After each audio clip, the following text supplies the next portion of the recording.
and this is In Business. My name is Lynn Comja. Thank you for joining us. Paul, welcome to the show. Thank you. Paul, before we can look at the 1988, 1989, how did the previous financial year perform? Well, this was an interesting budget, I think. The previous year he had planned to spend, in 87, 88, he had planned to spend 53.2 billion shillings. Yes. But he only ended up spending 29.2 billion. So the budget was almost half of the previous year's budget. Amazing. I mean, even in subsequent budgets, it never happened. It cannot have such a dramatic fall. Yes. And the even interesting thing about this was that the reduction in the budget came out of a supplementary budget.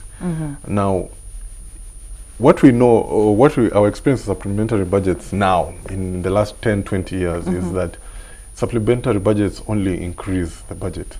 This one reduced the budget. How was that even possible? No, I mean, he said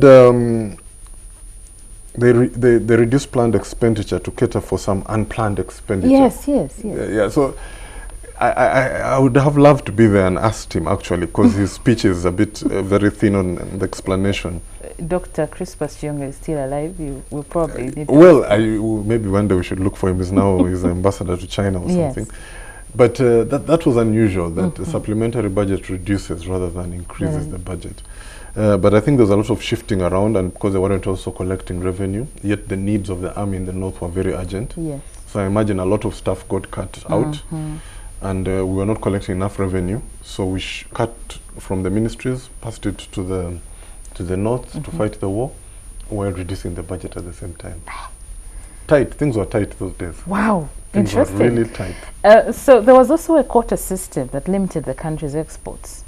I don't understand. What was that? So I think this was a reference to coffee.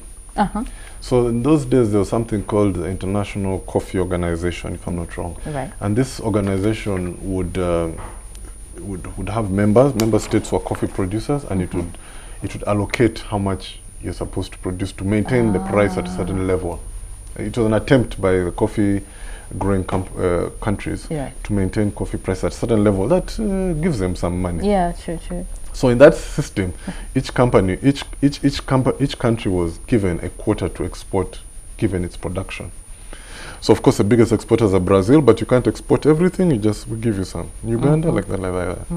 So we needed the money urgently, because interestingly at the time, something we don't do now, we used to tax coffee exports. In fact, coffee export tax revenues accounted for 80% of the budget, of the revenues we collected. Wow. Coffee alone. So it was in our interest that we export as much coffee as we can. So if we don't, our budget would suffer, and that's why also we had to cut back on our budget. The revenues from coffee just didn't come in. Our quota was small that year.